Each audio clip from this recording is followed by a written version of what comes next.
Olá, eu sou o João Pedro e esse é o podcast Tinha que Ser Preto, onde você me ouve, mas as vozes são nossas. E esse projeto foi financiado pela Lei Aldir Blanc e pela Secult do Espírito Santo. E o episódio de hoje é Tinha que Ser Preto. E para conversar com a gente, hoje temos Heloísa Carvalho e Léo Villagra. E aí, galera, vocês poderiam se apresentar? Saudações a todos, todas e todes. Sou Heloísa Carvalho, conhecida como Elô, coordeno o Fórum Nacional de Mulheres Negras, sou vice-presidenta da UNegro, feminista, ativista de coletivos e movimentos sociais. Olá, gente, tudo bem? Eu sou Leonardo Villagra, eu sou professor de língua portuguesa e já atuei no ensino fundamental, no ensino médio, pré-vestibular. E atualmente eu estou trabalhando no ensino superior. E para começarmos a nossa conversa, eu gostaria de explicar como surgiu a ideia desse nome para o nosso episódio. Ele surge no momento da construção do projeto mesmo. Eu estava escutando a música chamada Beira de Piscina, do álbum Emicídio do Emicida, que inclusive recomendo a todos escutarem depois de ouvir esse episódio.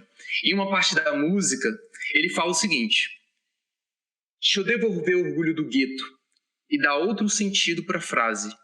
Tinha que ser preto. E aí, para uma sugestão de uma pessoa que é querida por todos nós, inclusive mandar um abraço para a Heloísa Santos, nosso muito obrigado, ela deu a ideia de por que não esse ser o nome do nosso podcast. Tinha que ser preto. E aí a gente adotou para Tinha que ser preto, tentando acolher a todos, a todes. Porque além de querermos colaborar com a mudança desse estereótipo, esse projeto tinha que ser preto mesmo, para produzir conteúdo tão bom. E para estrear com muito gás esse projeto, hoje vamos discutir sobre isso. E agora eu passo a bola para vocês. Alguma vez na vida de vocês ouviram essa frase e quando ouviu, te marcou? Tinha que ser preto? Então, como mulher preta que tem um corpo periférico, apesar de eu não morar mais na periferia, residir num bairro de classe média, o tempo todo essa sociedade me lembra que meu corpo é periférico. Então, me lembro de inúmeras situações, uma dessas, quando eu logo mudo para aqui para o bairro, que é Fradinhos, um bairro de classe média, que eu vou para o salão de beleza e quando eu chego nesse salão, majoritariamente ocupado por mulheres brancas, de cabelos lisos, classe média alta, quando a atendente olha para mim e pede para eu aguardar, e eu fico naquele momento esperando, e eu percebo que algumas outras mulheres chegam depois de mim e são atendidas e acolhidas de uma forma muito diferente. Naquele momento, eu percebi, eu senti que quem me olhava tinha que ser preta. Tinha que ser preta para chegar a esse salão e achar que vai ser atendida igualmente. Uma outra situação, e aí indo para um outro lugar, que é a escola, lugar também de professora ao longo de 23 anos em educação básica, onde na minha infância, quando era estudante, em determinadas situações eu tinha que tirar as notas mais altas para não sentir a dor do racismo. E naquele momento, quando eu tirava 9,8, eu chorava e pedia à professora, porque não estava me dando 10, eu tinha acertado tudo, porque esse 10 significava ser acolhida pelas minhas colegas, uma forma de que as pessoas pudessem querer fazer trabalho comigo, e naquele momento tinha que ser preta para querer tirar a nota maior, para querer ser acolhida, para querer ser olhada, para querer pertencer àquela tribo. Diferentemente da Elô, eu sou um homem, cis, hétero. Eu me considero um não branco, porque eu tenho mais uma identificação mais com os povos indígenas, porque da parte do meu pai, ele tem uma descendência direta de povos indígenas do Mato Grosso, principalmente Mato Grosso do Sul, Mato Grosso ali. Só que quando eu, principalmente com a minha família, principalmente a materna, que são descendentes de portugueses, eu começo a me identificar, assim, as outras pessoas começam a me lembrar, isso tem muito na cabeça da minha memória familiar, de uma pessoa diferente daqueles meus primos brancos, enfim.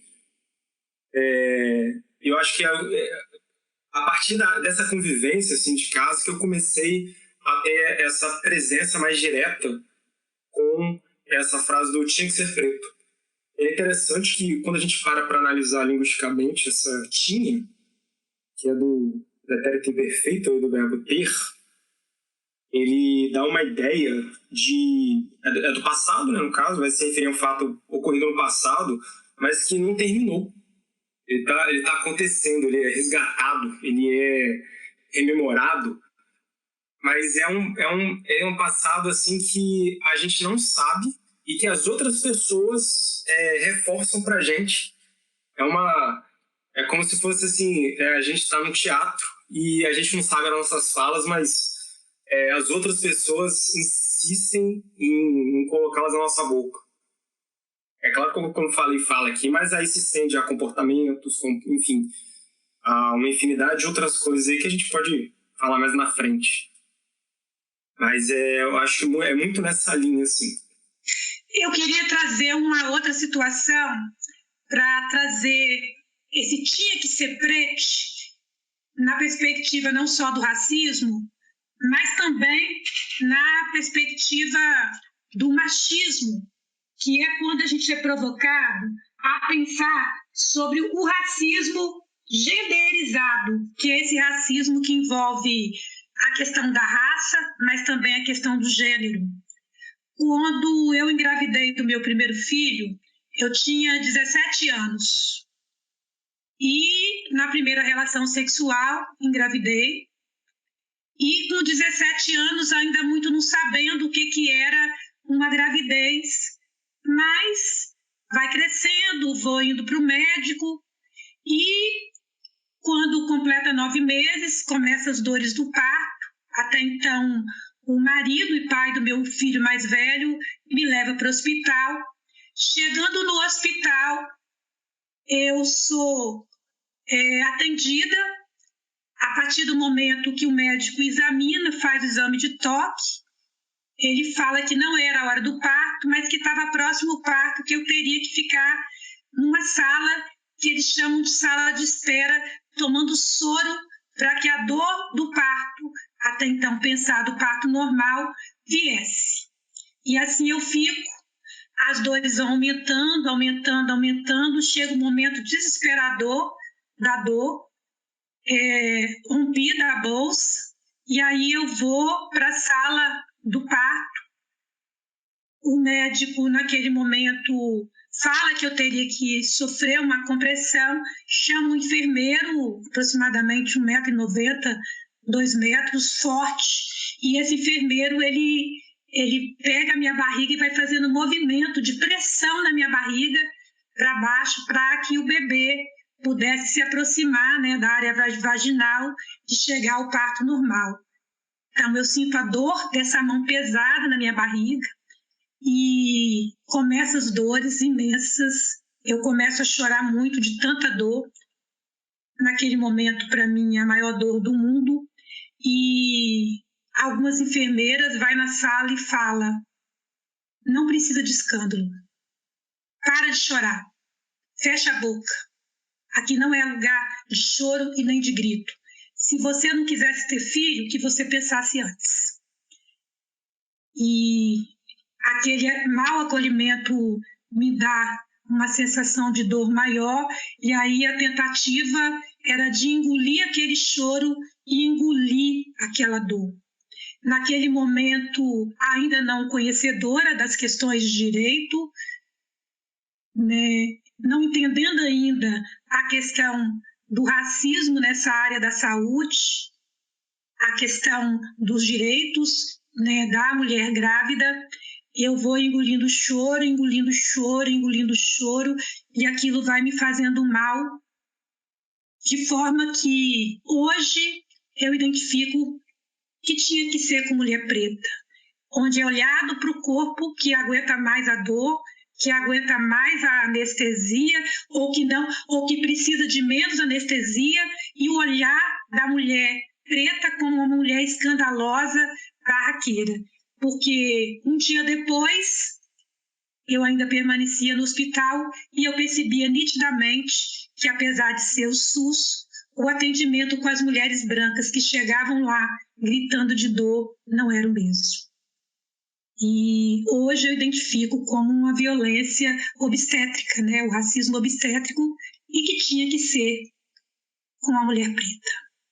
Nossa, Heloísa, eu achei, assim, a sua história tocante demais e me fez refletir mais ainda, né, sobre como tem esse estereótipo tão grande com as pessoas pretas, da mulher preta de uma forma, do homem preto de outra forma, mas que todos têm que ser fortes, né?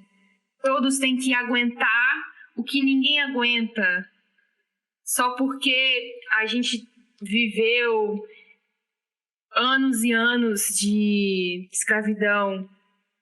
A gente tem que aguentar, né? O açoite, que agora ele está mascarado, né? Ele vem de outras formas. Então, achei muito pertinente o que você falou e eu tenho certeza que todo mundo aqui vai refletir bastante com essa história que você contou. Muito obrigada mesmo. Só para encerrar, Flora, naquele momento eu descubro que não seria parto normal, porque eu levo 17 pontos na vagina para fechar a área que o bebê nasceu. Hoje, com certeza, seria cesárea, mas naquele momento a violência obstétrica de um bebê grande, forte, ter que sair pela área vaginal como parto normal e levando um quantitativo de 17 pontos. É isso, gente. E eu penso que quanto mais eu falo, mais eu me fortaleço enquanto mulher preta, compartilhando essas dores, mas ao mesmo tempo o processo de resistência desses corpos femininos. Com certeza, Lu, até porque a ideia do podcast é justamente fortalecer essas vozes. Quando a gente diz no início dos episódios que as vozes são nossas, é porque a gente entende que o coletivo se fortalece. O coletivo ele é importante para a conquista de lutas, conquistas de espaços, de direitos. Então, a gente se solidariza com a sua vivência e pensa que é importante, sim, falarmos sobre isso para a gente se fortalecer e, quem sabe, não termos mais histórias como essa. E pensar em tinha que ser preto é pensar nesse estereótipo de diversas formas. E ele impacta muitas das vezes na nossa autoestima, porque o preto é feio, o preto ele é escandaloso, o preto é barraqueiro, né? Então, eu gostaria de perguntar para vocês se isso já afetou a autoestima de vocês também. Pensar nessa ideia desse estereótipo de beleza, desses padrões de beleza. Então, não tem como não afetar. Eu acho que os meninos pretos, mas eu diria principalmente as meninas pretas, numa sociedade que é dita que a gente tem que ser bela, tem que ser bonita, porque tem que arrumar namorado, porque tem que casar, depois tem que ser mãe, né? Depois tem que ser avó. Então a sociedade ditando e o que mais, o que é ser bonita. Historicamente, os livros de literatura, né, os outdoor, as fotos, as atrizes principais da televisão, as personagens principais do livro de literatura, as princesas rainhas, sempre brancas, magras, de olhos azuis e cabelos lisos. E na infância, eu tive processos, com certeza, de baixa autoestima, o cabelo muitas vezes sendo chamado de cabelo ruim, cabelo de pique. Eu me lembro da minha mãe, na tentativa de eu sofrer menos a dor do racismo, eu e a minha irmã, ela prendia o cabelo com coque, puxando bem a raiz. Eu lembro que me dava dor de cabeça, mas ela puxava de uma forma que ninguém pudesse ver a raiz do nosso cabelo, fazia um coque e tipo uma flor para minimizar as nossas dores. E por mais tentativa que ela fazia no lugar de mulher branca, mas que tinha filhas pretas, isso não era o bastante. Então, na escola, muitas vezes sendo chamada de boca de caçapa, de cabelo de pico, cabelo de bombril, de dentuça, de popozuda na adolescência. Então, sempre esses rótulos que me levavam a determinadas dores. Eu me lembro com 9 anos, o meu pai sempre muito carinhoso, ele levava a gente para... Ele trabalhava a semana inteira como pedreiro e às vezes ficava de segunda a sexta fora. E aí, às vezes, no sábado, domingo, ele e a minha mãe levavam a gente para passear. E num desses momentos, eu de mão dada com o pai na rua, alguns homens com 9 anos já olhavam para o meu corpo, né, e mexia. E isso fez com que meu pai me proibisse de usar short. Ele falava que a gente chamava a atenção dos homens. E uma violência, né? Então, além de todo esse processo de dizer que eu não pertencia àquela sociedade, que eu não pertencia a esse padrão de beleza, ainda de uma certa forma a imposição de não poder usar aquilo que eu queria.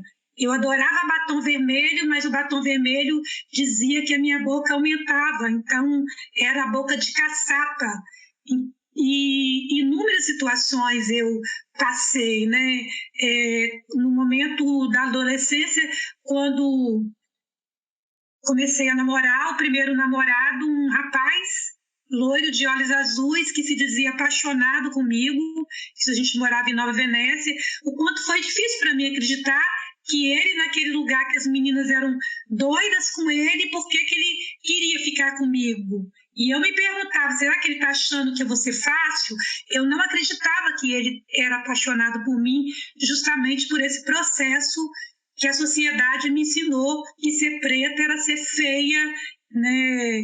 Era ter um cabelo não aceito pela sociedade, uma dentição que não pertencia. E mais tarde a gente vai estudando, né? Como o livro da Neuza Santos, que vai falando Tornar-se Negra, a gente aprende quanto que a gente precisa colocar para fora. Então, quando a sociedade diz alise o cabelo, a gente solta o cabelo e joga o cabelo para cima, não vou alisar esse cabelo. Quando a sociedade, batom vermelho para mulher preta é boca de caçapa, então usar o batom vermelho e dizer, eu uso batom vermelho, os meus lábios é grande, amo esses lábios, mas esse processo, tanto na infância quanto na adolescência, foi muito dolorido.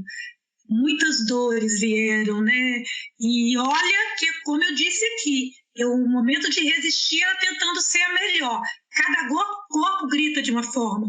E naquele momento o meu corpo gritava que para ser aceito na escola, na rua, né, na religião, que era LBV, era sendo a melhor, a que mais decorava poesia, a que conseguia falar bem, a que conseguia tirar nota boa. Mas isso não eximia a dor de, naquele momento, ser uma menina preta com um cabelo crespo e aí, durante anos, alisando para que essa dor diminuísse, para que hoje, de uns anos para cá, pudesse me fortalecer. É um pouco isso que eu trago nessas histórias, né, nesse processo de baixa autoestima, trazendo que naquele período, nada que eu via, eu me sentia representada. As bonecas eram brancas de cabelo liso. E olha que a gente não ganhava as bonecas de cabelo, né? As bonecas que a gente ganhava eram carecas. Nas escolas, as noivas de festas juninas nunca éramos escolhidas. Nos teatros, éramos aqueles personagens que não se mexia. Uma árvore, né? Ou alguém do público que passava. E os meninos pretos, muitas vezes, no teatro, aquele corpo que era chicoteado, eram os escravos nas peças de teatro. Então, não tem como ter autoestima numa sociedade que traz esse lugar para nós o tempo todo. Na televisão, né, nas datas comemorativas, nas escolas e outros espaços, quando você olha para o Dia Internacional das Mulheres, são mulheres brancas, ricas, e as personagens das festas juninas, quem são? As princesas desse teatro na escola e muitas outras coisas. Então, essas, né, são algumas das histórias que vivi e compartilho aqui nesse momento. Tem nem como mensurar toda essa dor, enfim, todas essas experiências, como que marca a gente mesmo, assim, principalmente você, Lu, ter passado por isso. É uma coisa que eu queria pontuar, assim, principalmente para quem está nos ouvindo, que olha como que a violência, quando a gente, ainda mais senso comum, assim, quando a gente pensa em violência, é aquela coisa, é tiro, é paulada, assim, aquela coisa física. Mas olha só quanta violência simbólica a gente pôde ouvir. Olha só e como que isso, em algumas situações, machuca tanto quanto, sei lá, uma facada, sabe? Quanto enfim. Olha, e aí a gente ainda ouve numa sociedade que a gente vive, por exemplo, algumas metáforas do tipo, essa geração mimimi, alguma coisa do tipo. Não, é você expondo toda a sua dor, toda a sua experiência que você teve, e ainda você é culpado por isso. Então, assim, um primeiro ponto que eu queria ressaltar é essa questão da como que a violência simbólica é tão cruel, ou até mais, quanto a violência física. E também eu queria chamar a atenção como que observem como que as pessoas externas a nós, como que funciona essa, pelo menos assim, do ponto de vista principalmente linguístico discursivo, como que é o mecanismo principalmente de significação. Quando uma outra pessoa chega e fala assim para uma outra, seu cabelo, sei lá, se você tem cabelo de bombril, ou então você é preto, enfim. Quando a pessoa está fazendo isso, ela está marcando, através da interação verbal, né? No caso, falando, assim, ela caracteriza o outro, principalmente nessa questão racial, que é o que a gente está querendo discutir aqui, que a gente está discutindo aqui. Na verdade, quando ela está caracterizando, ela está mostrando para ela mesma que a outra pessoa é assim e ela não. Ou seja, quando ela faz essa caracterização, principalmente por questões físicas, fenóticas, ela está mostrando para ela mesma que ela não, que a outra pessoa, ela faz parte de um estereótipo que socialmente não é bem visto, é uma coisa estigmatizada, enfim, é uma coisa, enfim.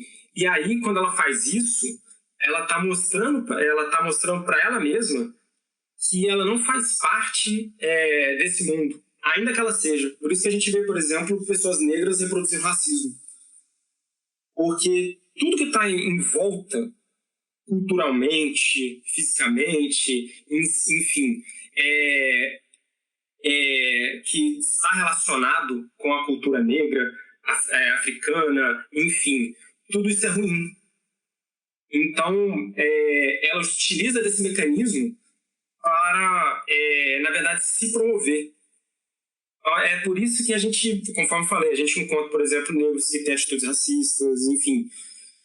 Mas esse é um mecanismo que funciona. É a mesma coisa como, por exemplo, não é a mesma coisa, né? Mas é um mecanismo parecido quando alguém, por exemplo, fala que o outro, esse viadinho, ou então alguém que enfim, quando se utiliza esse termo, na verdade ele não está falando para outra pessoa, ele está falando para ele mesmo. Tipo assim, aquela pessoa, ela é diferente de mim, e aí ela, para se autoafirmar, ela, na cabeça dela, assim, ela está depreciando a outra pessoa. Embora todo mundo saiba aqui que, por exemplo, viado, gay, enfim, isso não é uma ofensa, enfim. Um ponto, são esses dois pontos que eu queria levantar, que é importante a gente dar nome às coisas, sabe? Nada é à toa, ainda mais quando a gente se trata de linguagem, língua, tudo tem uma questão ideológica, conscientemente ou inconscientemente, enfim. Mas, assim, neutro é só sabão, gente. A nossa língua, nossas relações sociais, enfim, todas elas são ideológicas. Então, quando uma pessoa ela se comporta dessa maneira, ela está reproduzindo, sim, o racismo estrutural, racismo recreativo, enfim. E não é uma questão de mimimi, não é que a outra pessoa está se vitimando. Inclusive essa expressão, gente, eu fico para morrer quando alguém fala assim, ele está se vitimando, se vitimizando. Agora, é aquela coisa, né? A pessoa toma um tiro, aí o problema dela é ter tomado tiro. Ou seja, quando a pessoa reage ao racismo, a pessoa ela está errada primeiro por ser negra e por estar reagindo a uma atitude racista. Então, assim, a gente tem que, conforme eu falei, a gente tem que pontuar muito como é que funciona isso, sabe? Porque quando a gente começa a evidenciar como que é um mecanismo, quais são as estratégias, principalmente na linguagem, na comunicação, quando a gente começa a se deparar isso, a gente começa a refletir não só das nossas atitudes racistas, mas também a gente começa a ver como as coisas são, do tipo assim, quais são as pessoas que estão reproduzindo isso? O que elas estão ganhando? Quem que está reproduzindo? Com qual objetivo? Enfim, são questões para a gente lembrar na hora, principalmente quando a gente se depara com atitudes racistas. E pegando o gancho com o Léo mesmo, ele falou, principalmente quando ele cita, né, essas frases que são ditas para machucar o outro, para ofender o outro, que muitas das vezes pode simbolizar algo muito além, né, porque nada por acaso, me faz refletir, né, e pensar por que tinha que ser preto não pode ser uma piada. Porque assim, a gente tem diversos exemplos, como o caso do William Vac, que falou essa frase em rede nacional e depois argumentou dizendo que era uma brincadeira. A gente tem comentários como esse no Twitter falando esse tipo de coisa, quando o jogador Marcelo, por exemplo, da seleção, ele faz um gol contra, e é esse tipo de frase que eles levantam. Enfim, então a gente tem diversos tipos de exemplos. E aí as pessoas sempre utilizam a justificativa do uso dessa frase como se fosse uma forma de brincadeira. E aí eu pergunto para vocês, afinal, por que tinha que ser preto não pode ser uma brincadeira? Então, quando você traz essa questão, João, das brincadeiras, eu gostaria de voltar aqui à fala do Léo, quando ele fala das atitudes racistas. Eu não posso perder a oportunidade de compartilhar, né, esses saberes que ainda estão em movimento com quem está nos ouvindo. Tem um autor chamado Munanga, que é uma das referências da educação, professor Munanga. Ele vai trazer para a gente as sutilezas desses racismos e que muitas vezes, tanto o racismo quanto o machismo e sexismo, a gente acaba muitas vezes culpabilizando as vítimas e não trazendo as responsabilidades dos autores e autoras, ou seja, os algozes e algozes, se é que a gente poderia falar assim. Mas, trazendo isso que o Léo traz, que eu concordo muito, que o preto, quando ele utiliza, e aí, João, quando você fala, né, das brincadeiras, eu vou me referir aqui ao racismo recreativo, que é um termo que tem sido muito cunhado, né? Inclusive, a gente tem alguns documentos da ONU, uma das referências do racismo recreativo é o Adilson Moreira, ele tem um material muito interessante para a gente pensar de racismo recreativo, onde muitas vezes as pessoas negras reproduzem nos grupos de WhatsApp, elas praticam, né, essas ações, essas atitudes racistas, e algumas vezes os olhares das pessoas não negras olha só, o próprio preto sendo racista, o próprio preto utilizando as brincadeiras racistas.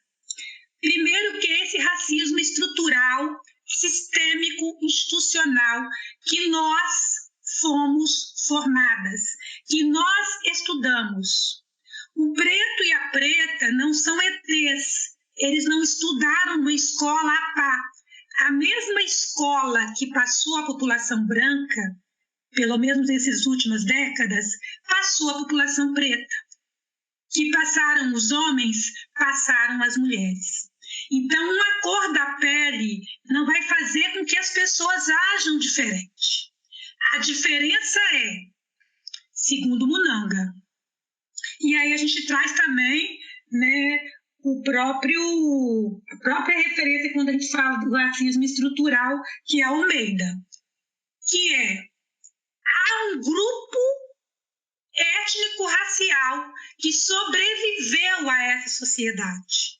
Há um grupo étnico-racial que sobrepôs historicamente esse país, que ocupou lugares de poderes, que ocupou as capas das revistas, que ocupou as mesas, as políticas.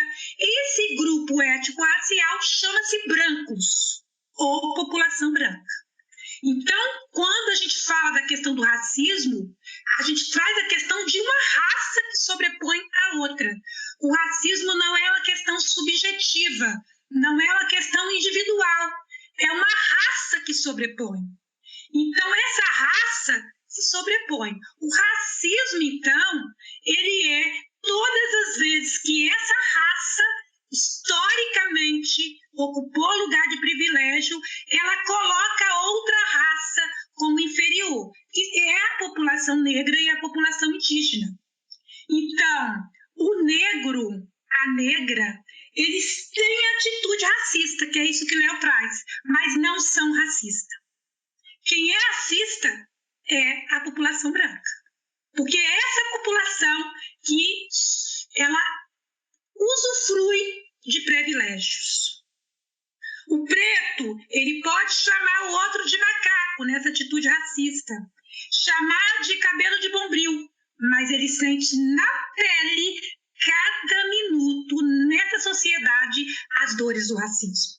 Diferente da população branca, que fala, mas essas dores do racismo não sente. Pode passar por outras dores.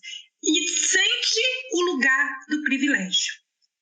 Então, percebe, dialogando com Munanga e com Almeida, não existe racismo às avessas, não existe racismo de pretos contra branco. Existe discriminação, existe violência, mas racismo é contra a população negra. Então, um preto, uma preta, pode ter atitudes racistas. Não aceitar que os pretos e pretas tenham atitudes racistas e validar as atitudes racistas pela branca e branco é racismo. Então, se eu aceito, entre aspas, uma determinada pessoa, um determinado grupo, ri, kkk, das postagens no grupo do WhatsApp e aquele quadro da Zorra Total que só nos coloca numa situação inferior, que pega um personagem e coloca tecido para aumentar a mama, que pinta os dentes para dizer que aquela mulher ela é descuidada, desqualificando a mulher preta. Isso é o racismo recreativo. E o quanto que essas postagens ganham o kkk. Quem já viu o kkk no grupo de WhatsApp com uma pessoa branca, de olho azul, magra e rica? O kkk é com a população desentada. Quem é essa população desentada? preta. O KKK é com a população em situação de rua. Quem é essa população? Preta. O KKK é com possível marginal. Quem é esse possível marginal? O jovem preto, porque o jovem branco ele não é marginal. Quando a mídia passa, né, o que aconteceu, ele tem nome, tem sobrenome e tem família. E aí, o nosso jovem preto que comete erro, quando está adolescente, ele é chamado como menor. O que é o menor? O menor não existe nesse país desde a década de 90.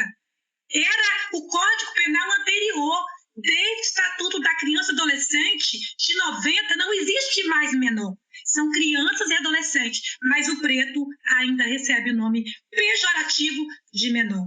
Então, falar dessas situações envolvendo brincadeira, e aí eu trago uma experiência na escola, não sei se o tempo estou alongando, que é atividades que a gente faz com jovens nas escolas, que se chama É Brincadeira ou é Violência? Onde a gente convida o jovem para dialogar, leva imagens, músicas, e aí trabalha com vários ritmos, porque a gente precisa dizer que o funk é demonizado em algumas das escolas, o rap é demonizado, por quê? Porque é cultura de preto, porque veio de África e foi um dos objetos do meu estudo do mestrado, que eu estudei a questão dos jogos, brincadeiras e das músicas, e aí a gente vai para a dança funk e percebe o quanto que esse ritmo ele tem toda a relação com a África. O barulho vem do atabaque, as letras rítmicas totalmente ligadas à África. E a forma com que esses grupos cantam são gritos e denúncias das violências existentes nessas periferias. Algumas letras desqualificam a mulher? Sim, como o samba, como o MPB, como a música sertaneja, como a música internacional, mas só o funk é desqualificado, como o samba, o rap e outros ritmos musicais de preto. Então, precisamos trazer na pauta, fugir do bullying. Bullying não representa a população preta, e é isso, João, é o racismo. Isso que precisamos dizer. Essas brincadeiras são racistas. Chamar uma mulher de cabelo de pico é racismo.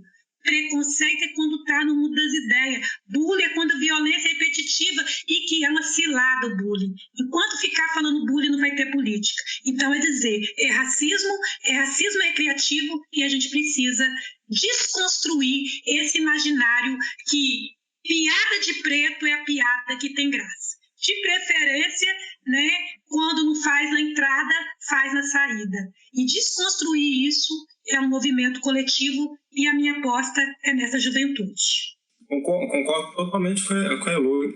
Inclusive, eu até queria ressaltar que eu queria até pedir desculpa se eu manifestei, não detalhei, assim, quando eu falei essa questão do preto ter uma atitude racista contra o preto, principalmente com questões de alguma fala racista, enfim, se eu não fiz isso evidente, assim,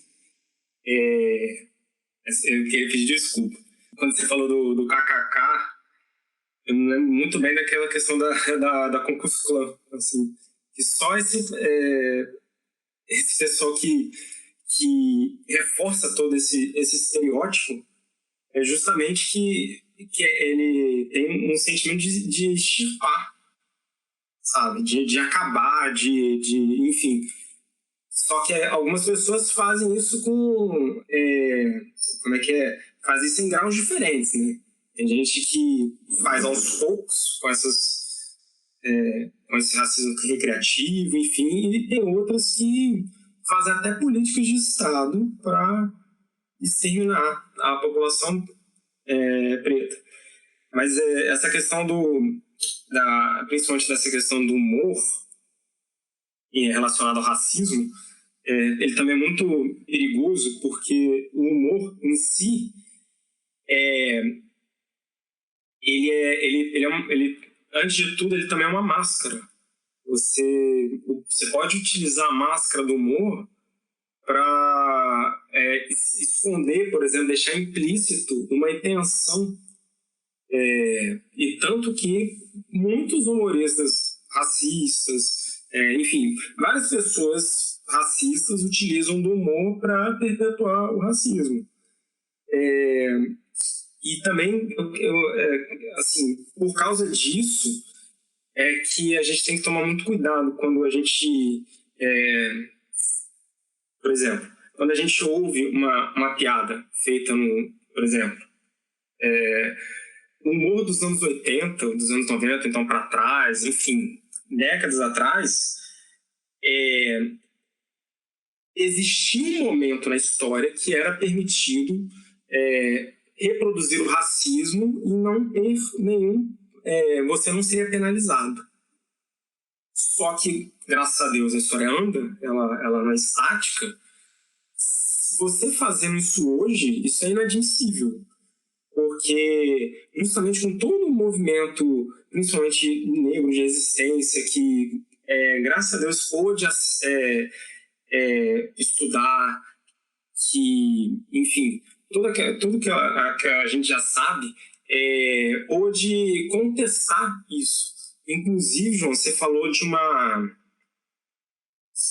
como é que é? Você falou do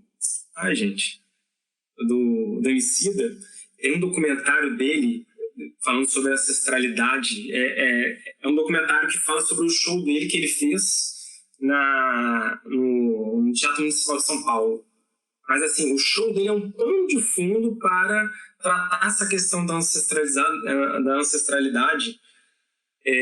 Nossa, é lindo demais, inclusive para quem tá... o amarelo, exatamente. Nossa, inclusive para quem não viu, assista, gente. É lindo. Enfim. Mas a questão que a gente estava falando antes, não é só uma brincadeira. Inclusive, a gente tem que ter, conforme eu falei, a gente tem que ter muita atenção nesse momento, porque aquele riso que a gente tem, que a gente está contribuindo com o racismo, com atitudes racistas, enfim. Inclusive, você falou do professor Munanga. Eu li há muito tempo a Negritudes e Usos Sentimos. Esse livro é sensacional. Tem uma parte que ele fala da condição histórica do negro, que é assim, que ele vai desde lá, principalmente do século XV, que ele vai, principalmente quando o branco invasor, naquele momento que ele invade a África, que é ali que ele começa a estabelecer essa ideia do sentido de que o negro ele é primitivo, que a cultura dele é menor, e até um processo também de desumanização. Isso a gente vê, por exemplo, muito em programas policiais. Por exemplo, a Elo até falou, deu um exemplo de que quando um branco ele comete um crime, ele passa a ter sobrenome. Mas quando um negro comete, ele é de menor, ou então ele é suspeito. Enfim, conforme eu falei anteriormente, nada que a gente fala é isento de ideologia. A gente existem graus mais explícitos, mais implícitos. Porém, a gente está se posicionando a todo momento.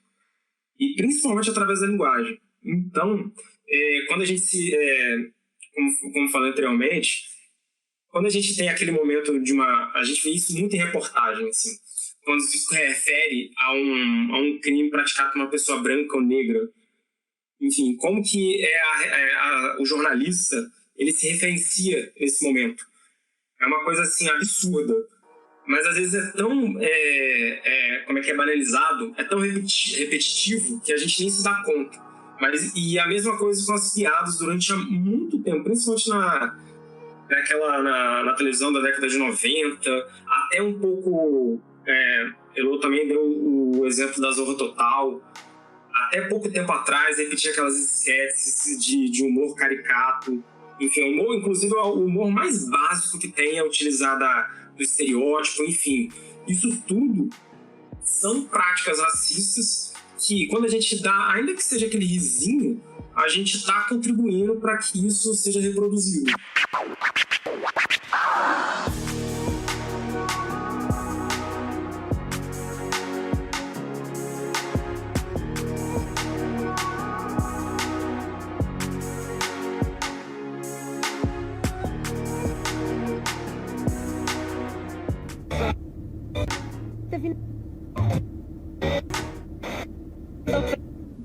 E agora, nesse segundo bloco, eu vou citar algumas poesias e músicas que tangem esse nosso tema. E aí eu gostaria de discutir com vocês um pouquinho cada uma delas. E a gente tem um primeiro, que é da música do Kian, e eu vou até juntar ela com uma outra do Emicida que eu acho que vai ser interessante pra gente. Então, na música do Kian, ele fala o seguinte: por que tão rindo do meu cabelo? Por que a branquinha me olha estranho? Por que ela acha que preto é feio? Ô mãezinha, por que eu não nasci branco? E a outra do Emicida, ele fala o seguinte, que é incrível. Quantos de nós sentam no fundo da sala para ver se fico invisível? Calcula o prejuízo. Nossas crianças sonham que quando crescer vai ter cabelo liso. E aí eu quero perguntar para vocês, como professores pretes, é possível a gente dimensionar o impacto que esses pensamentos e comportamentos podem ter na vida de uma criança? Primeiro, trazer aqui, porque nasci branco, né? Citação da primeira música. Nós tivemos um trabalho no Mucane, há uns 5 anos atrás, com um projeto chamado Quilombinho. Esse projeto, no mês de janeiro, quando as crianças do CEMEI, e aí de 1 a 5 anos, ficavam de férias das escolas para as famílias pretas trabalharem, elas deixavam suas crianças no Mucane. Então, era um projeto que a gente ficava com essas crianças e, sobretudo, meninas. Tinha um grupo muito grande de meninas. E eu me lembro de um trabalho que a gente pediu essas meninas, essas crianças, para se desenharem. E aí, algumas delas se desenharam magra, de cabelo corrido, né? Outras, um grupo menor, já com a questão ética bem visível, né? O cabelo para cima, enfim, com a pele preta, né? Usava muito o tom da pele preta, que nos lembra aí a questão do colorismo, esses tons de pele, né? O quanto que algumas peles a sociedade grita mais, a questão do racismo, né? Violenta mais, vamos dizer assim. E nesse trabalho, nesse desenho, a gente chama essas crianças em roda, trabalhávamos em roda, e a gente pergunta por que elas desenharam, né? Como é que elas estão se vindo. E eu me lembro, especial, apesar de ter passado 5 anos, que uma delas, e depois espaldada, fala que o maior sonho dela, ela falava: tia, o meu maior sonho é que eu tivesse o cabelo liso, loiro, e eu pudesse ter os olhos claros. E aí a gente pergunta por quê.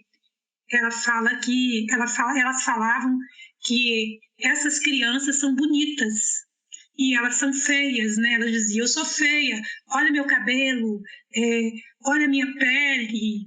Tem coleguinha na escola que fala que a minha pele é suja, porque às vezes a gente acha que a criança é inocente, não tem prática racista.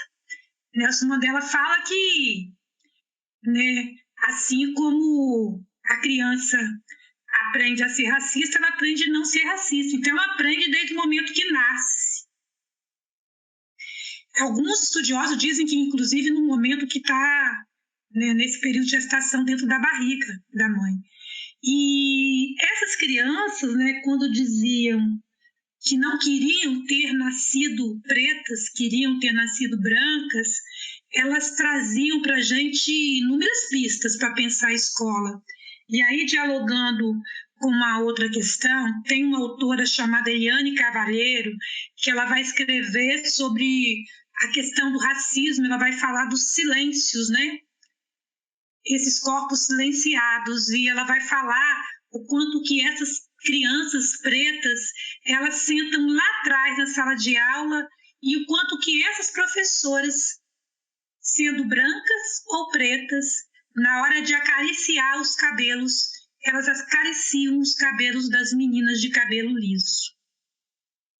E aí eu preciso trazer uma situação que eu vivenciei com meu filho mais novo, que é Luiz Antônio, que tem a pele com menos melanina, e aí estudando a gente aprende que não existe preto com pele branca. Quando a gente fala a pele é mais branca, a pele clara, a gente está querendo dizer o quê? Que é branco, porque não existe preto com a pele clara. Existe pelo preto com menos melanina. E aí o Luiz Antônio tem menos melanina na pele, mais o nariz, né, os lábios, o quadril, a bunda, os dedos, a canela, toda a herança ancestral da população preta e, sobretudo, o cabelo. O cabelo sempre muito crespo e uma criança que nunca gostou de cortar o cabelo. E eu me lembro que no CEMEI, que ele estudou aqui em Vitória, o meu marido ele é chamado na escola e aí ele vai e a professora pede para o meu marido levar o Luiz Antônio para cortar o cabelo, porque o cabelo estava atrapalhando as outras crianças assistir a aula. E aí o Zé chega em casa, me fala, eu vou, e aí o meu tom é outro, e naquele período era um tom ainda mais bravo, entre parênteses. Nós, militantes e ativistas, muitas vezes a gente aprende que é no grito que a gente consegue as coisas, porque, como diria Conceição Evaristo, não dá para falar de racismo como canção de ninar, a gente tem que gritar. Canção de ninar nunca vai fazer com que esse país repense. E aí, nessa perspectiva de não canção de ninar, vou eu para o CEMEI, dialogo com a professora, e naquela época o Luiz Antônio tinha um coleguinha da mesma idade, que era uma criança loira de cabelo liso, e o cabelo, inclusive, era maior que o do Luiz Antônio. O Luiz Antônio nem chegava no ombro, e da criança era abaixo do ombro. E aí eu problematizo. Por que se tinha tido o mesmo diálogo com a mãe da outra criança? A professora chama a diretora e a pedagoga, e elas tentam, na perspectiva de calma, mãe, vamos dialogar, e eu vou, calma, não. Eu não estou aqui para brigar, mas eu estou aqui para pontuar. Essa escola precisa estudar a Lei 10.669 de 2003, é uma lei desde 2003 que fala sobre a obrigatoriedade de trabalhar a história e a cultura africana e afro-brasileira. Então, fala do africano e do afro-brasileiro. E aí eu começo a problematizar a questão, né, das relações étnico-raciais, como sempre trabalhei nessas pautas, me coloco à disposição da escola, e aí eu trago várias reflexões. Pergunto se ele fosse uma menina, se ele fosse branco, se tivesse o cabelo liso, como que a escola agiria, se pediria para ele cortar cabelo. E naquele momento eu já demarco que para o meu filho Luiz Antônio, o cabelo não é acessório, o cabelo é identidade. Cortar o cabelo dele sem autorização é uma violência, né? E essa violência tem nome, é racismo. Então, o primeiro traço eu trazia para aquele CEMEI para identificar o racismo é com a cor da pele. E o segundo traço, a segunda característica dessas falas é o olhar para o cabelo. Então, por que aquele cabelo crespo incomodava? Será que estava incomodando os coleguinhas dele? Ou era o olhar da escola como o olhar de um cabelo sujo, de um cabelo que pode ter piolho, de um cabelo que, sabe, a mãe não penteia, de um cabelo descuidado, que é isso que a sociedade traz. E eu já dizia que naquela época, né, quando se falava em piolho, inclusive, tratava-se do pente fino. Que pente fino é esse? Para quem esse pente fino foi construído? Quem disse que tem que se pentear cabelo? Quem disse que cabelo liso é cabelo limpo e cabelo crespo é cabelo sujo?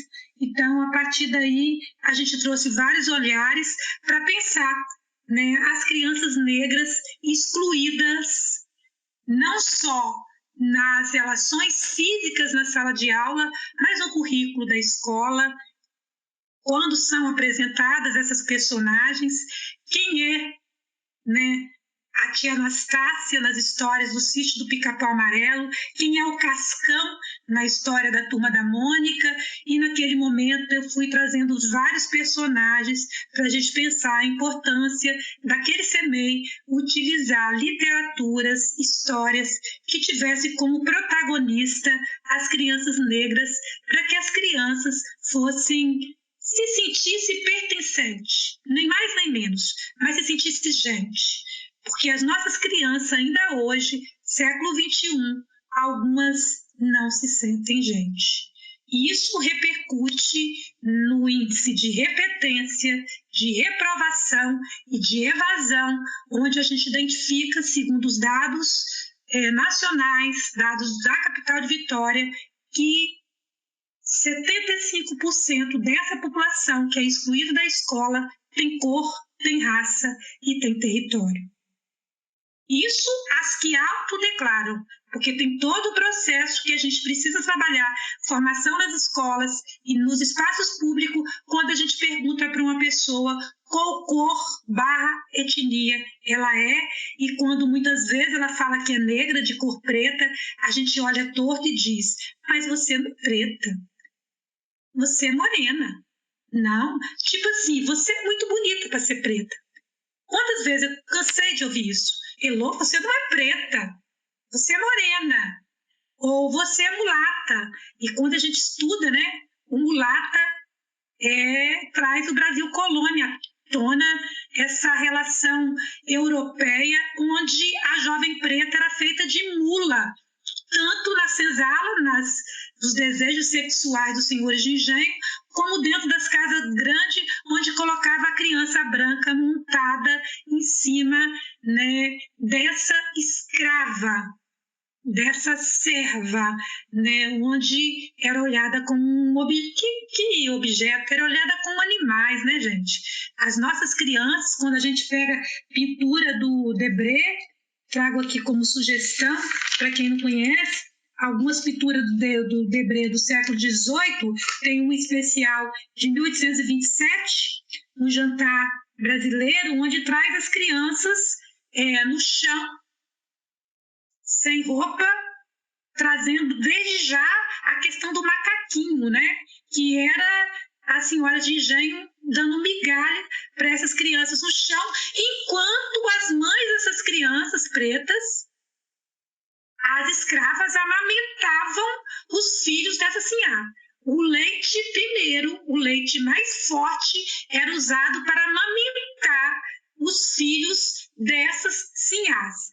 E o que sobrava, que na maioria das vezes não sobrava, dava para os seus próprios filhos, algumas vezes essas crianças comendo farinha com água, chegando a esse processo de desnutrição que continua perpetuando na nossa sociedade. Então é um pouco dessas relações dentro da escola, que ainda há um racismo institucional, estrutural, e que a gente precisa avançar na perspectiva de garantia da lei, sim, mas principalmente na perspectiva das relações étnico-raciais, entendendo que as crianças brancas precisam aprender com as crianças negras, precisam brincar com as bonecas pretas, para que não olhem como pele suja ou como pele feia, onde hoje ainda a gente ouve algumas crianças brancas se referirem às coleguinhas de 4 anos de idade nos CMEs. Então, Elo, é muito importante, né, trazer sobre isso, falar sobre isso, porque eu mesma aqui tento todo dia me policiar em relação a falar expressões racistas, a ter pensamentos racistas, tanto com pessoas que desconheço, tanto com pessoas que conheço, tanto comigo, com a minha família, etc., né? Porque como é um racismo estrutural, está presente em todos nós. E você falando me lembrou de uma vivência que eu tive quando eu fazia teatro, onde tinha várias peças, né? E eu tinha vários papéis, né, tinha um papel em cada peça. Eu tinha feito um papel em uma peça infantil, onde eu era uma criança, uma menina que era animada, empolgada, que, né, conversava com a avó, com a irmã e etc. E numa outra peça, eu fiz o papel de uma serva, que essa peça se passava numa época mais antiga. Eu não sei ao certo qual, mas era uma época mais antiga.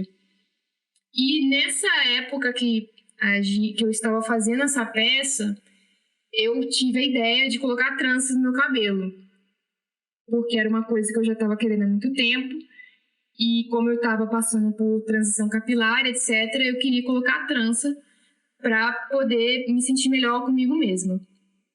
Aí, só que como, né, eu estava em uma peça de teatro, a gente tem que conversar com a diretora, com as pessoas, né, responsáveis pelo teatro, para comunicar a essas pessoas o que a gente vai fazer caso interfira de alguma forma na peça ou no personagem.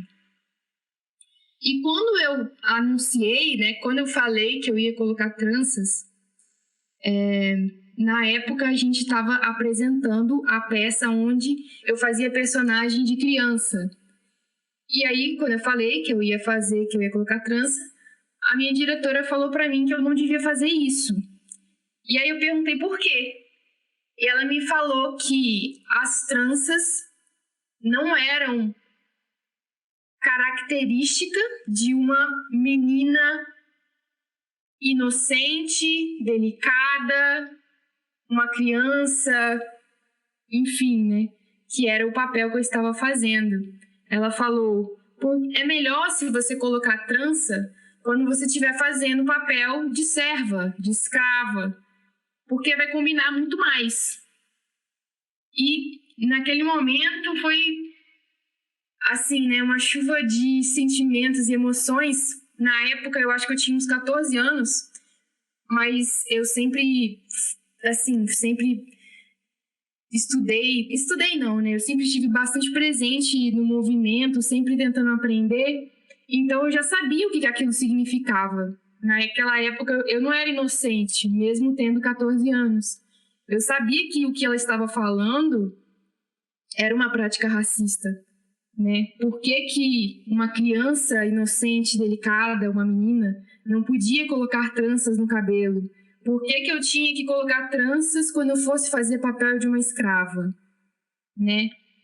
E eu lembro que eu questionei ela, eu quase não consegui falar, né? Porque eu estava com vontade de chorar, mas eu questionei ela, perguntei por quê, tentei falar de uma forma educada, delicada, e ela falou, pensa comigo, você já viu, por acaso, se o Bob Marley, com aqueles dreads, colocasse um terno?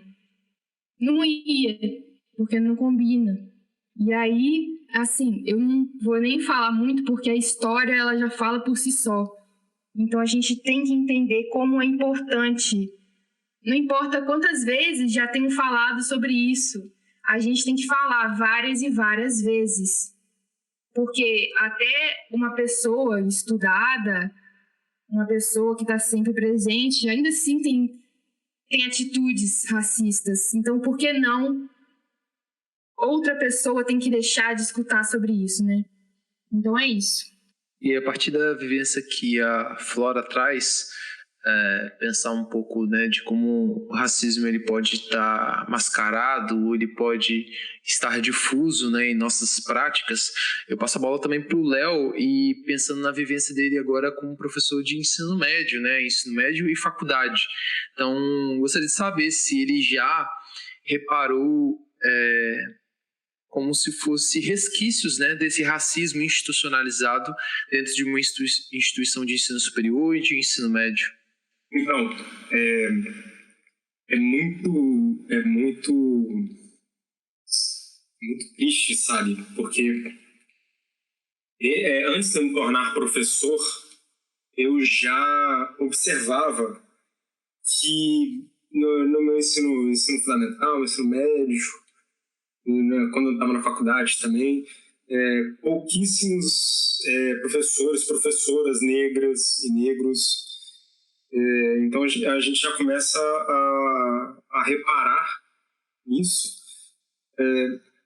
Eu só fui ter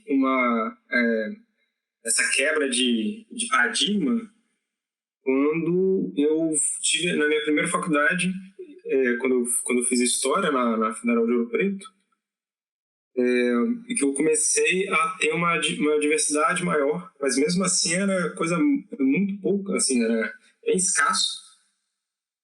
E quando eu comecei a dar aula, assim, no meu segundo período já dava aula, enfim,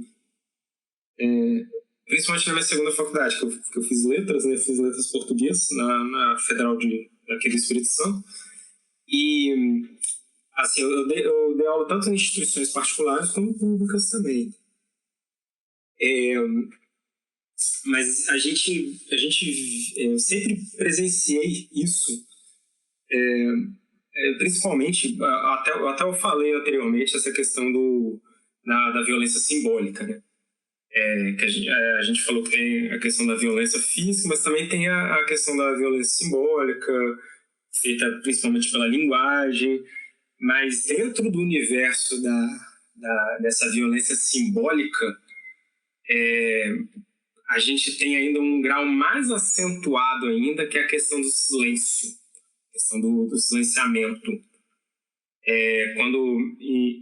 Como a Flora e a Elo comentaram anteriormente, a partir dos relatos, como que a gente vê esse silêncio. É um silêncio que não se ouve, mas ele está ali. Não tem como você... muita gente tenta esconder, mas ele está ali. Assim, por exemplo, a quantidade de negros, por exemplo, numa escola particular, mesmo que tenha por exemplo, uma escola pública, como que tem essa falta de identidade, desde começando, por exemplo, material didático. Por exemplo, eu faço material didático também para cursos de graduação, e eu até tenho uma coisa muito interessante, assim, quando eu comecei a fazer materiais didáticos, assim, eu demorava mais tempo para procurar uma imagem de, por exemplo, uma mulher ou um homem negro do que para planejar e escrever o material. Às vezes eu gastava horas para procurar uma imagem de uma pessoa preta que não estivesse reproduzindo um estereótipo. Então, assim, o silenciamento já começa desde o material didático. E aí depois vai se estendendo as escolhas metodológicas, e também, por exemplo, eu dei muita aula de literatura também. A dificuldade que a gente tinha para encontrar autores e autoras negras, negros, enfim. Hoje em dia é mais fácil, assim, bem mais tranquilo, assim, você conseguir achar um acervo bacana para ensinar, para utilizar como material, como tema transversal, enfim. Mas mesmo assim, essa questão do silêncio, ela perpassa todos esses níveis, assim. E até também, aproveitando o que a Elo falou anteriormente, a gente também tem que citar uma outra lei que vem reforçar essa anterior, se não me engano, tem essa de 2003, mas teve uma de 2008 também, que é 11.645, que ela vai regulamentar não só o ensino da cultura afro-brasileira, mas também indígena. Então, assim, tudo isso faz parte também do silenciamento e que reflete nessa estrutura de poder. Hoje em dia, a gente consegue... claro que esse cenário está mudando. Nós vemos pessoas negras, negros, enfim, que estão em posição de destaque, que não estão fazendo mais papéis de escravos, ou então de pessoas empregadas, enfim. Mas tudo isso faz parte de uma cultura de silenciamento mesmo. Tem uma série, é engraçado, eu não gosto dessa série, mas eu vi o meme e aí depois eu fui ver o episódio.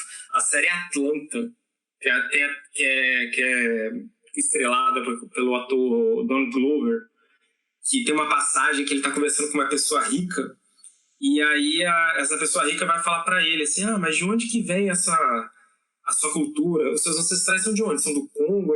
Como é que é? Acho que é de Angola. Aí ele fala, olha, eu não sei porque teve uma coisinha chamada escravidão que apagou toda a minha ancestralidade. E a gente vê assim, por exemplo, minha esposa, ela tem uma parte da família dela que é descendente italiano, mas tem uma outra parte que não sabe assim, de onde veio. E é justamente uma parte que é uma mistura de negros e indígenas.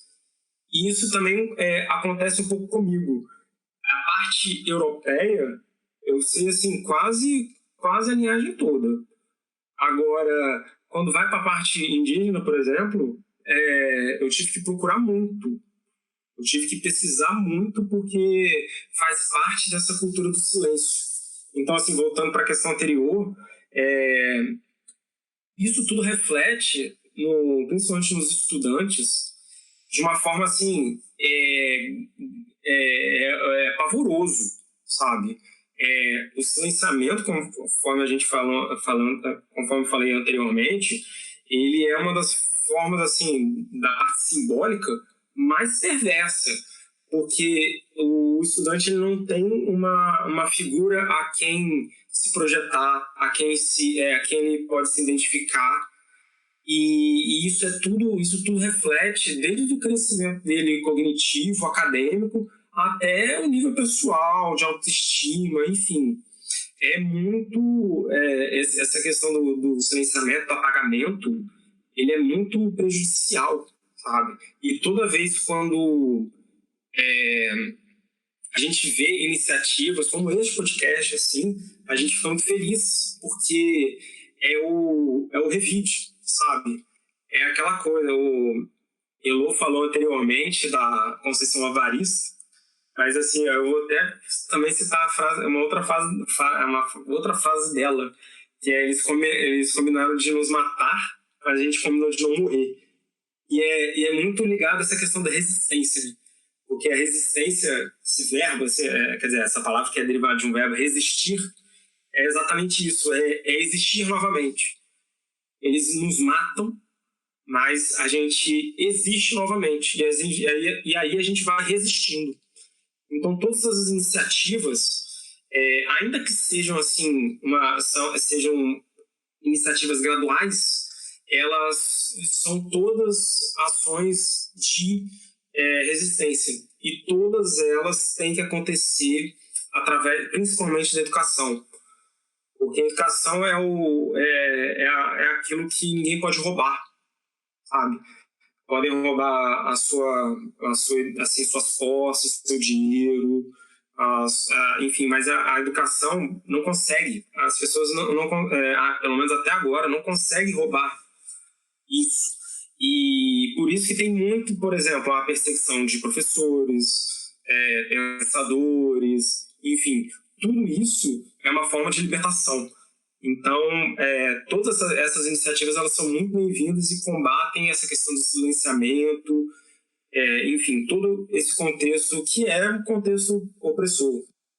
E aproveitando, falando de iniciativas, como o Léo falou, e fazendo o link aí com a música do Emicida, eu queria saber de vocês, a gente fazer uma reflexão. O que podemos fazer no nosso dia a dia para colaborar com dar um novo sentido para a frase "tinha que ser preto"? Primeiro é não repetir, né? Primeiro de tudo é não repetir todas essas frases racistas, enfim, não fale, sabe? E, principalmente, não falar. E se você ouvir, se a outra pessoa ela reagir em relação a essa frase, ouça, sabe? Ouça no sentido de desarme-se e ouça ela falar. Porque durante muito tempo ela foi silenciada, ela foi apagada, enfim. Só faça isso. Então, quando você pergunta, né, o que fazer, eu me lembro de Bell Hooks, que ela vai trazer que a educação como prática da liberdade. E ela vai dizer que aprender é fazer com o outro. E eu acrescento com a outra, outros, né, outros, enfim. O quanto que a gente precisa pensar ações coletivas, movimentos coletivos, dentro da família, dentro do trabalho, na sociedade, na academia, como estudante, como profissionais.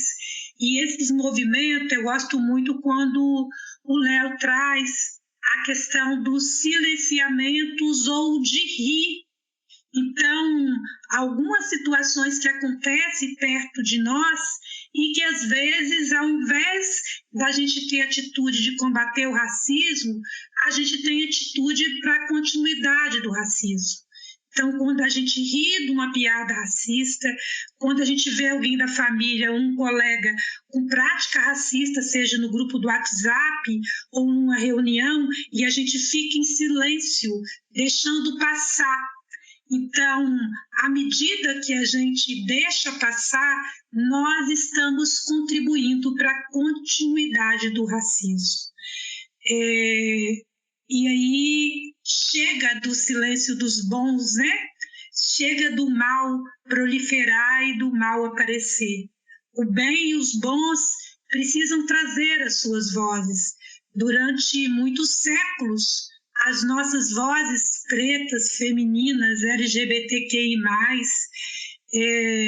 vozes que ocupam os terreiros de Umbanda, Candomblé, vozes das periferias, vozes dos que cantam funk, de que realizam artes e aí inúmeras artes, foram silenciadas. Então é momento das nossas vozes ecoarem, trazendo as nossas dores, trazendo as nossas mazelas, mas também trazendo as nossas potências como um movimento desse reexistir. Paulo Freire, um autor que eu gosto muito, ele traz a questão do esperançar.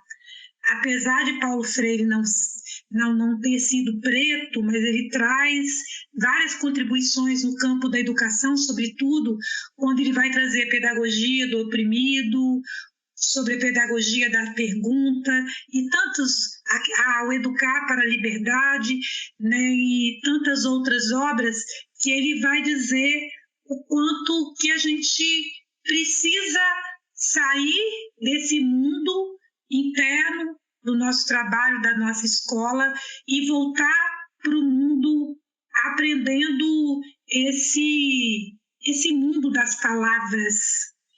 Então, né, ousar mais, nos aquilombar mais. Nesse momento de pandemia, a gente percebe o quanto que o racismo tem se maquiado e se apresentado de formas que a gente jamais imaginou.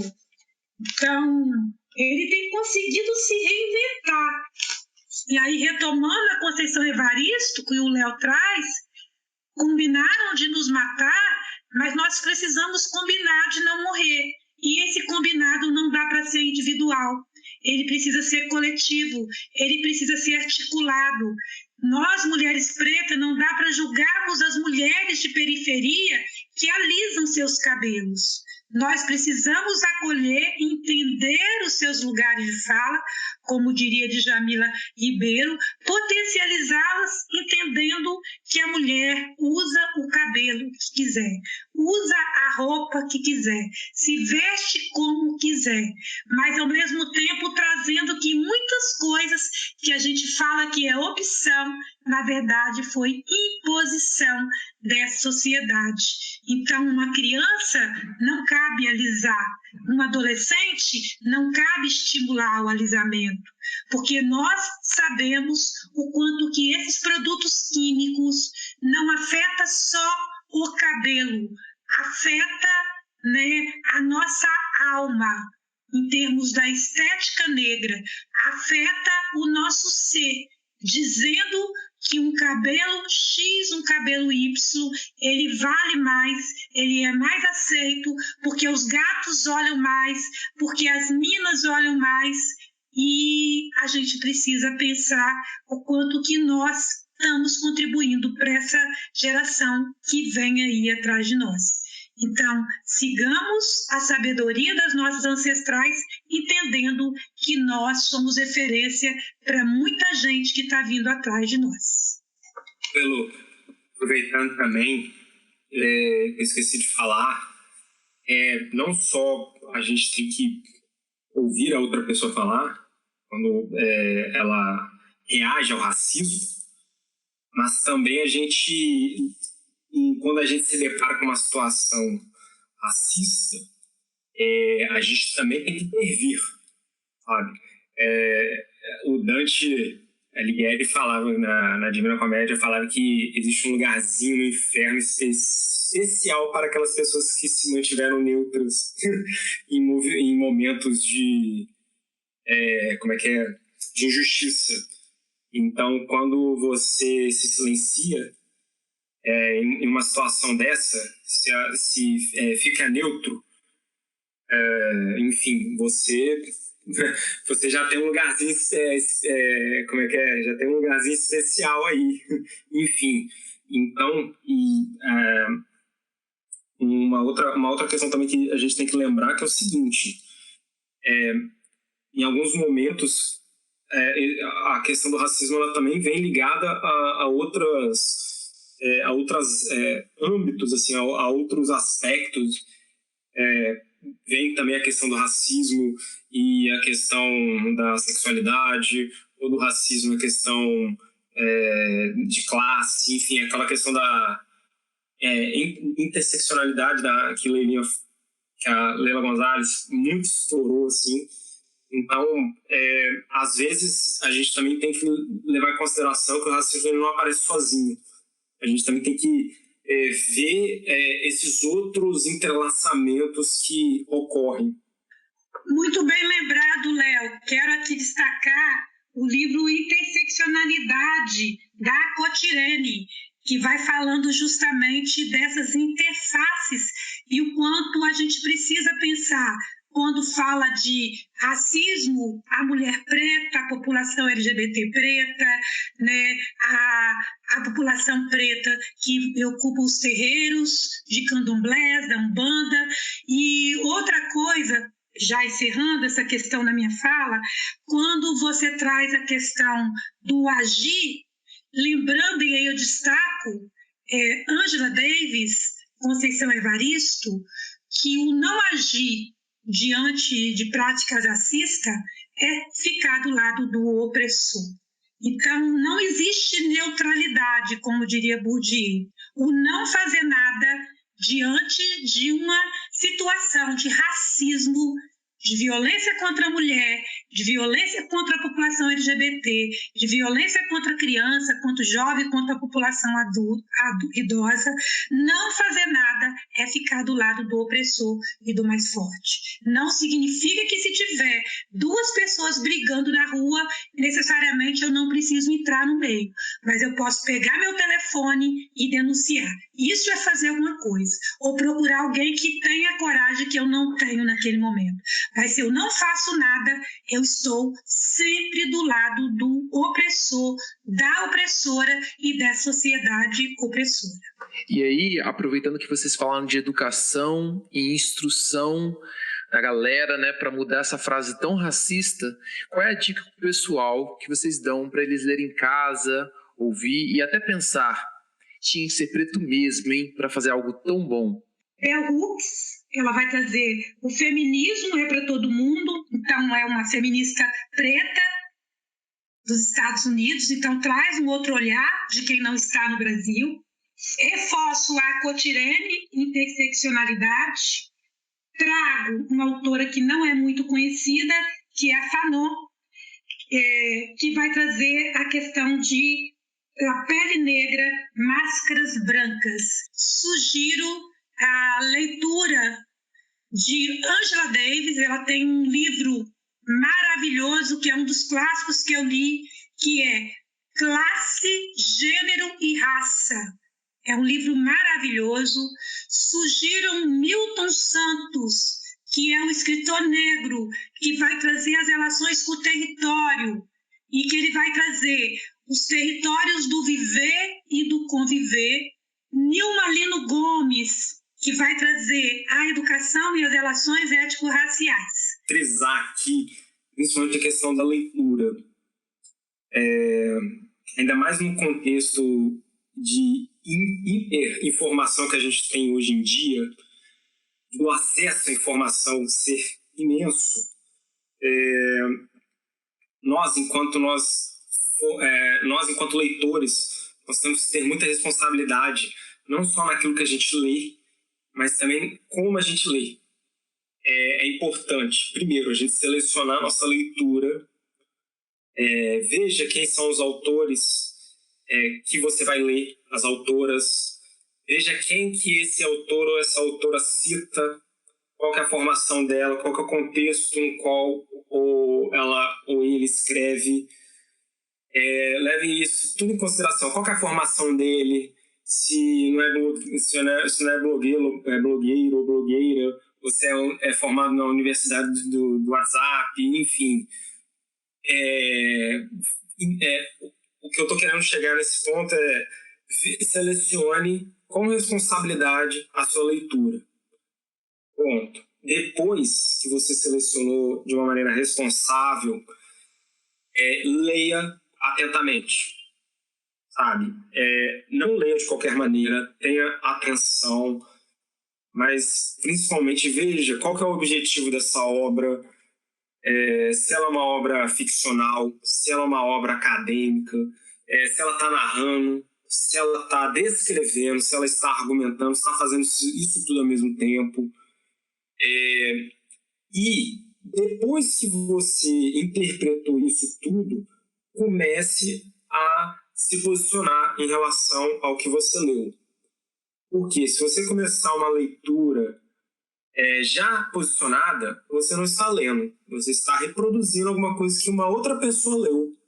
Ou está reproduzindo uma reprodução de uma pessoa que leu anteriormente.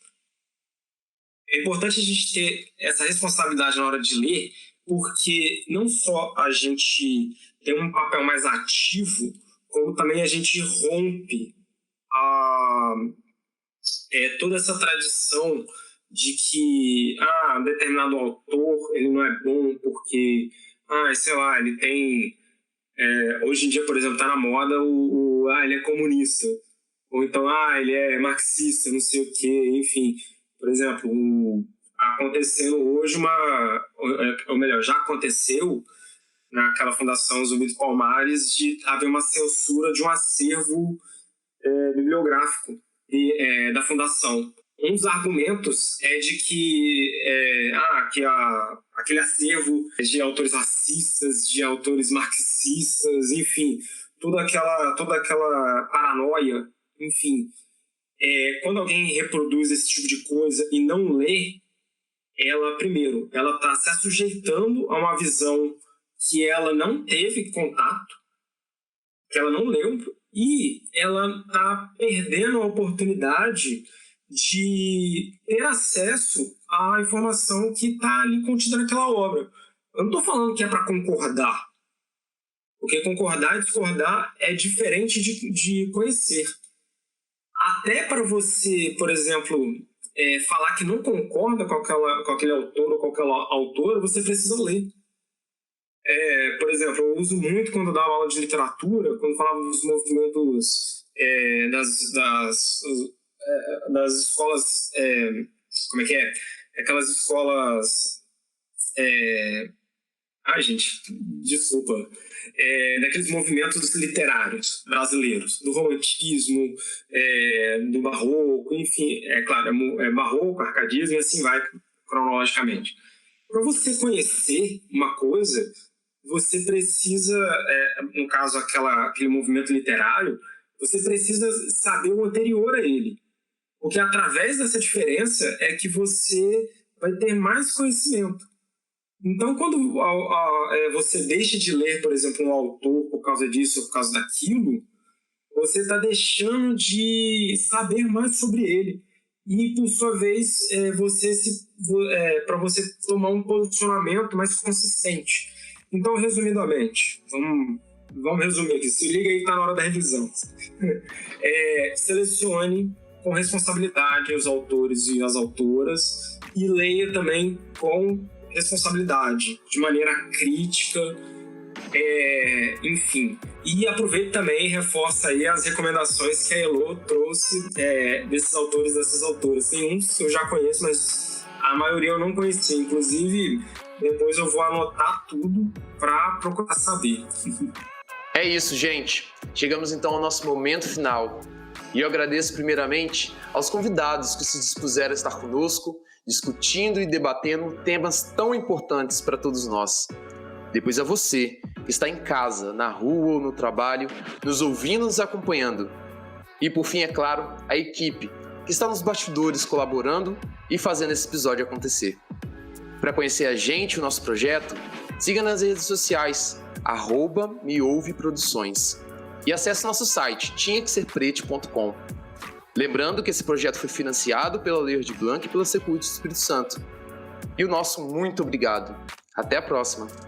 Valeu!